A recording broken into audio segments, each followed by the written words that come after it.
Buddham Saranam Gacchami. Dhammam Saranam Gacchami. Sangham Saranam Gacchami. I go for refuge in the Buddha. I go for refuge in the Dharma. I go for refuge in the Sangha.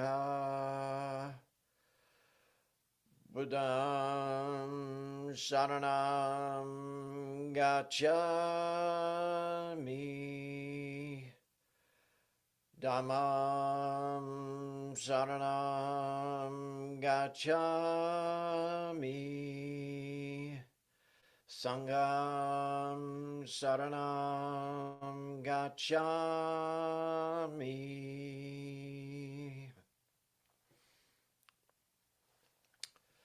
So let us begin with 15 minutes of seated meditation.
Janthagata on opening the sutras.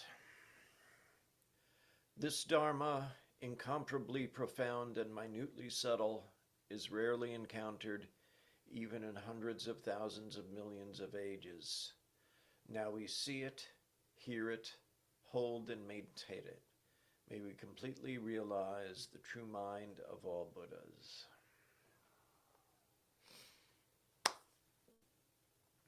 Okay, so once again, coming to us live from a motel in Altoona, Pennsylvania, the illustrious Hangdal Chita. Good evening. So hope I can get through this. I suddenly started having an allergy attack a little bit ago, so bear with me if I have to sip the tea in between words. I'll start, as I frequently do, with a little bit of a story. Thus I have heard. At one time, Shoju and Sid were sitting in a zendo meditating. And Master Munan rang the bell and came to the doorway of his chamber and waved them both to come in and talk to him. And he sat down and they seated themselves in front of him, and Sid said, "Wow, cool place, dude." Moonen said, "Boys, I'm old and I'm kind of sick and I don't have a whole lot of students, and I guess you two are the best I can come up with. So before I pass away, I wanted to make sure that I pass along the Dharma to you guys as my successors." Shoju bowed and Sid said, "Cool, man." Moonen said, "I have this book here that has been passed down for 7 generations from masters to students. And each teacher has added his own commentary to it. It's very valuable. And I want you to take it and keep it to carry on the teachings of my lineage." Sid says, "Wow, that's an honor." But Shoju said, "Master, we received your Zen without writing. I'm satisfied with that as it is. I don't need the book." Moonen said, "But it's really cool. I think you should take it." Sid said, "Okay," and Shoju said, "Nah, I don't want it. Maybe you should keep it." Moonen said, "But no, it's a symbol. It's a symbol of my teaching. Here, take it." And Shoju grabbed it and threw it into the fireplace, where it immediately caught on fire and started burning. And Moonen got very angry and he said, "What are you doing?" And Shoju yelled, "What are you saying?" And Sid said, "Hey, I was going to read that."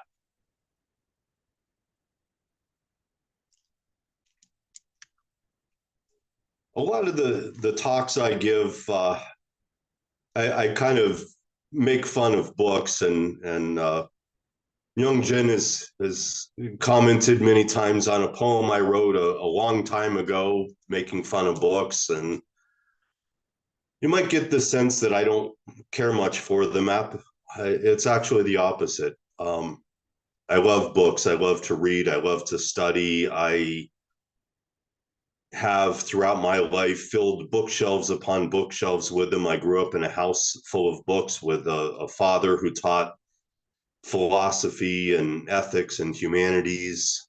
And I love different translations. And at any given time, I could have 4 or 5 translations of the same text. And over the years, I've gathered many of them on Buddhism, on Zen, various schools. And it's not that I don't love them, respect them, enjoy them. When I have half a chance, devour them. It's that the focus on the text is not the point of Zen. There's a Sanskrit word, padaparama, which refers to one whose highest level of attainment is the word of the text and not the sense of it. One for whom a literal sense takes precedence. And in Zen, the literal sense is frequently the opposite of what is being shown. In fact, often the teacher is pointing the way to see something and not what to be seen. So what are we to make of that in the Zen tradition? What does Padaparama mean when we say, well, have you read this book or studied that text? Does it mean we throw them all away, we burn them all into the fire? No. But did the story say that Bodhidharma was carrying a sack full of books when he walked to China? And by textual meanings, that includes, the one finger held up or the clap or the silence or any time we focus, we concentrate on a specific meaning, because Zen is not something you can conquer intellectually. It's not a word puzzle that you sit with in the back of your magazine and try and find it. It's not a crossword where you're sitting there at 2:00 in the morning going, oh God, 1943 film noir, who was the actress that played Betty Boop? It might be a bunch of blank spaces that you just sit there and let capture you like a huadu, a kongan, until something fills them in and immediately you realize you've probably got the wrong answer anyway. And it might have been better to leave them blank. So what does our tradition say about this? So we'll talk about a book because we use words to say don't use words. So book, Mirror of Zen, one of the most famous ones in our tradition, he mentions this several times. A couple of the ones that seem most poignant are case 12, where he says, among other things, it is extremely important that Zen practitioners should pursue live words and not dead words. A live word is grabbing the point of the hadu and hanging on. A dead word is grabbing a conceptual meaning. And in case 54, he said, when studying the sutras, reflect deeply on our own mind. If not, you could study the entire canon and it would do no good. Just mouthing words is like a bird chirping or an insect buzzing. And then he went on to quote the words of another teacher, because here we go with the words again, Kui Feng, interpreting texts and analyzing the meaning of words merely produces heaps of desire, anger, and ignorant, mistaken views. So what are we to do with the words, the books, the scriptures, the sutras, the texts, all those things that we carry around like another pile of stones that we carry with us, just like our anger, greed, and delusion, another pile of stones, another weight that we hold up. He harmed me, he wronged me. This should be different, I should be better, that shouldn't have happened. All these books, if used incorrectly, become the same thing. And to use another one that I know Myung Jin hates, the book is just the raft, man. When you get to the other shore, let it get wet and roll down the stream. It's all good. Remember the truth of the meaning. Remember the flower that's twirled, or the Pilates ball that's held aloft, or the apple that may or may not ever be an apple.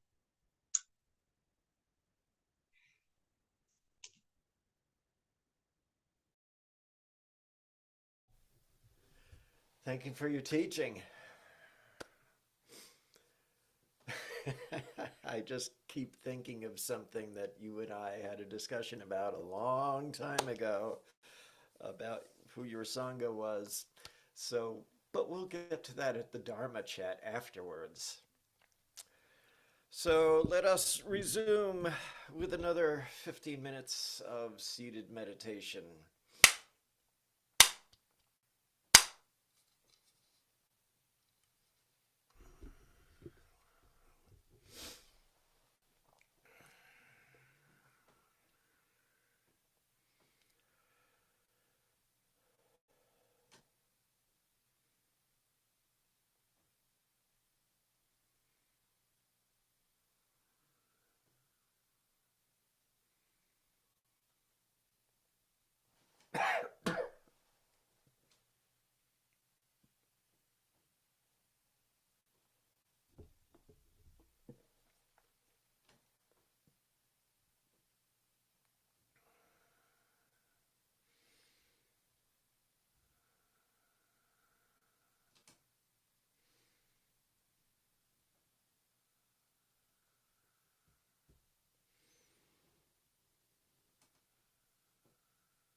us chant the Heart Sutra.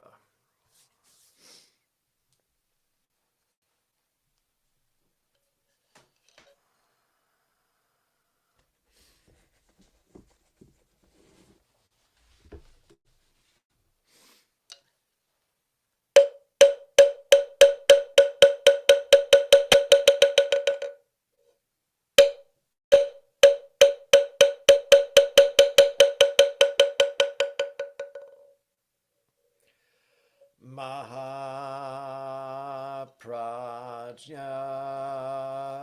Paramita Hridaya Sutra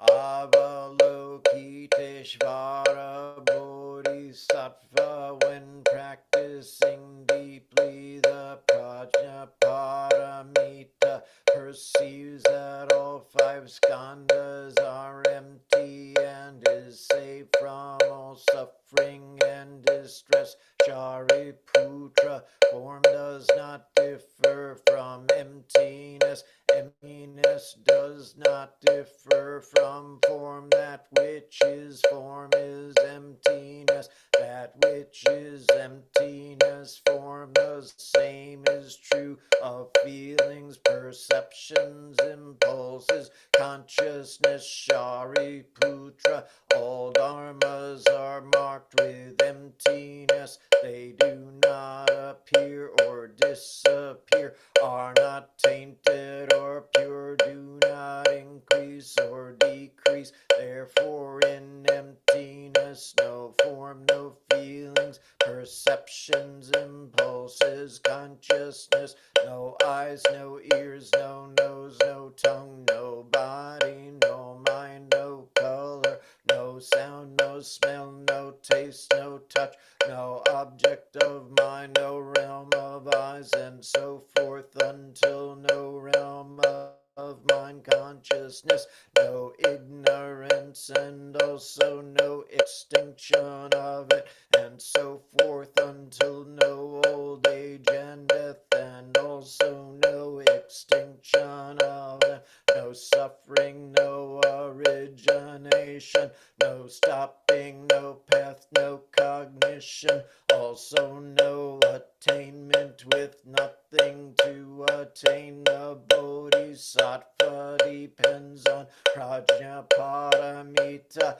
and the mind is no hindrance. Without any hindrance, no fears exist. Far apart from every perverted view, one dwells in nirvana.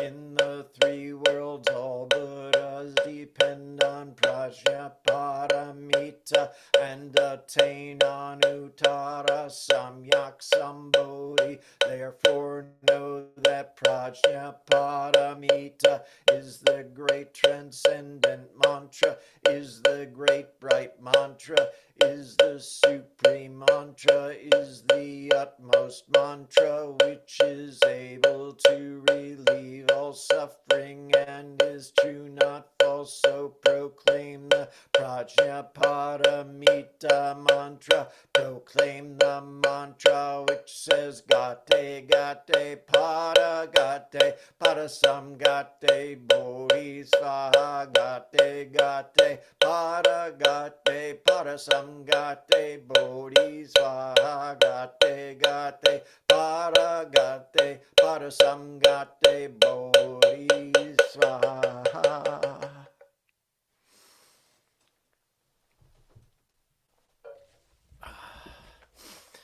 Do our personal dedications of merit. I've got a couple, and then I will open it up for you to add someone.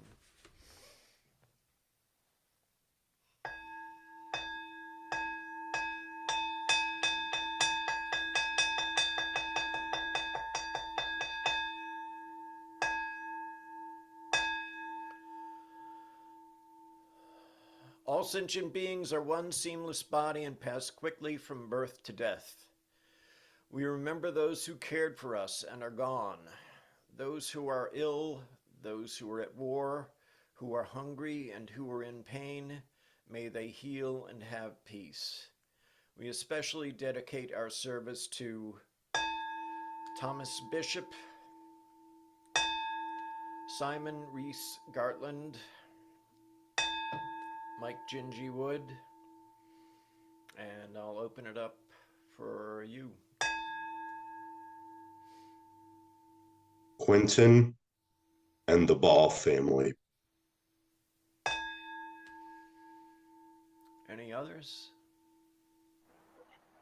Elaine Sue.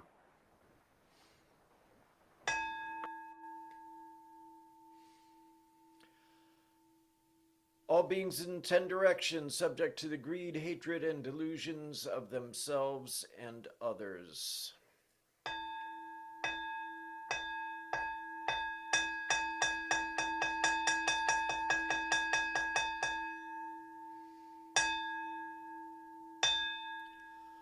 All Buddhas throughout space and time, all honored ones, Bodhisattva, Mahasattvas, wisdom beyond wisdom, Mahaprajna Paramita. And we'll do our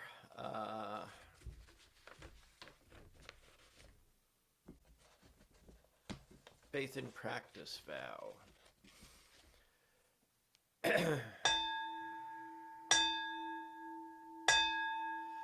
I will never retreat and will be firm in my mind in this correct Dharma. I will escape from the samsaric cycle of birth and death and definitely will see my original face. I will be sure to inherit the life of insight of the Buddha and save all sentient beings.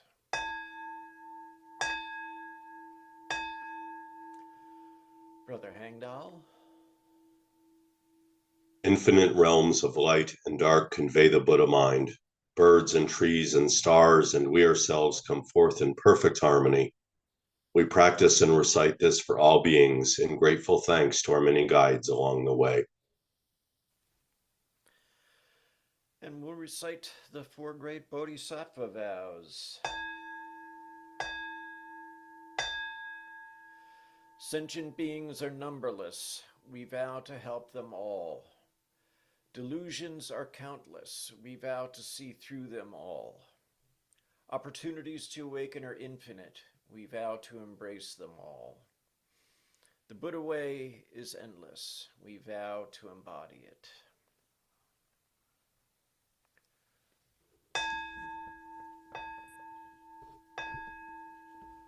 Life and death are of supreme importance. Time passes swiftly by and opportunities to awaken are easily lost. Strive to realize your true nature and do not squander your time by night or day.